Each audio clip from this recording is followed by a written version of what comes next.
মাধ্যমিক ত্রিকোণমিতির কোণানুপাতের একটি গুরুত্বপূর্ণ অঙ্ক এখানে আছে। এই ধরনের অঙ্ক প্রায়শই মাধ্যমিকে আসে, তবে কিছু কিছু পরিবর্তন দেখা যায়। থিটার জায়গায় 2 থিটা, সেকের জায়গায় অন্য কিছু কস, সাইন ইত্যাদি ইত্যাদি।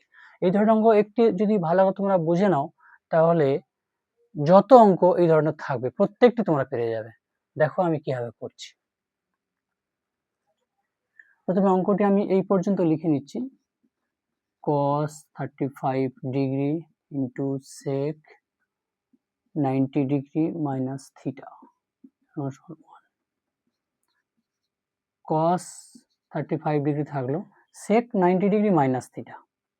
sec 90 ডিগ্রি মাইনাস থিটা সূত্র থেকে হলো cosec থিটা সমান সমান 1।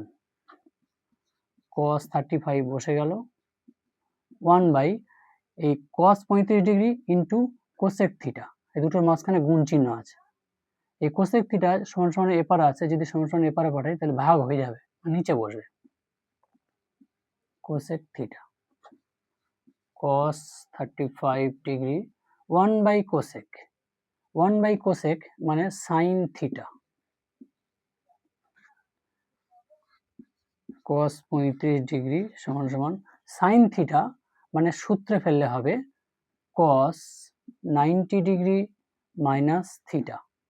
বোথ সাইডে cos আর cos কেটে গেল, তাহলে 35 ডিগ্রি সমান সমান 90 degree minus theta. Minus theta সমান সমানের এপারে আছে, যদি আমি এপারে নিয়ে চলে আসি তাহলে প্লাস থিটা হয়ে যাবে। শুরুতে প্লাস লিখতে হয় না। সমান সমান 90 ডিগ্রি প্লাস 35 সমান সমান এপারে আসলে মাইনাস 35। অতএব থিটা এটা মাইনাস করতে হবে, 5 আর কত দিলে 10, 5 হলো, হাতে থাকে 1, 3 আর 1 4, 4 5 9, 55 ডিগ্রি। এই হলো অ্যান্সার।